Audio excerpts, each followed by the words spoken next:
চলে যাচ্ছি ছাদে, বাড়ির ছাদে যাব আমি। কারণ শীতকালীন ফসল লাগাতে সামনে শীত চলে আসছে, তাই ভেবেছি লাউ গাছ লাগাবো। তাই তো আমি ছাদে চলে যাচ্ছি। ছাদে চলে এসেছি, এসে দেখি ছাদের অনেক মানুষ আছে, বাড়ির অনেক মানুষ ছাদে আছে। যাই হোক, আমি চলে যাচ্ছি আমার গন্তব্যস্থানে গাছ লাগাবো। এটা হচ্ছে লেমন গ্রাস গাছ। এই গাছটিকে আমি এখান থেকে তুলে ফেলবো, কারণ এখানে আমি লাউ গাছ লাগাবো। আর এটা বান্ধবীকে গিফট করে দিব, লেমন গ্রাস গাছটা। এখানে আমি মাটি খুঁড়ে নিচ্ছি। মাটি খুঁড়তে খুঁড়তে এক পর্যায়ে দেখলাম যে আমার গাছ লাগানোর জন্য উপযুক্ত খোঁড়া হয়ে গেছে, তাই আমি এখানে গাছটাকে লাগিয়ে দিলাম।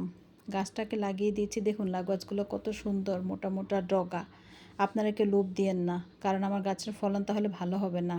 মাশাল্লাহ বলবেন সবাই। এখানে দেখুন ওই পাশে একটা গাছ লাগিয়েছি, এই পাশে আমি আবার আরেকটা গাছ লাগাচ্ছি।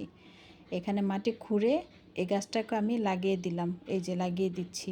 দেখুন কত সুন্দর, এই গাছটা খুব সুন্দর, মোটা মোটা ডগা, তাই না? দেখুন মাশাল্লাহ, সবাই দোয়া করবেন আমার গাছগুলি যাতে খুব সুন্দরভাবে বেড়ে উঠতে পারে।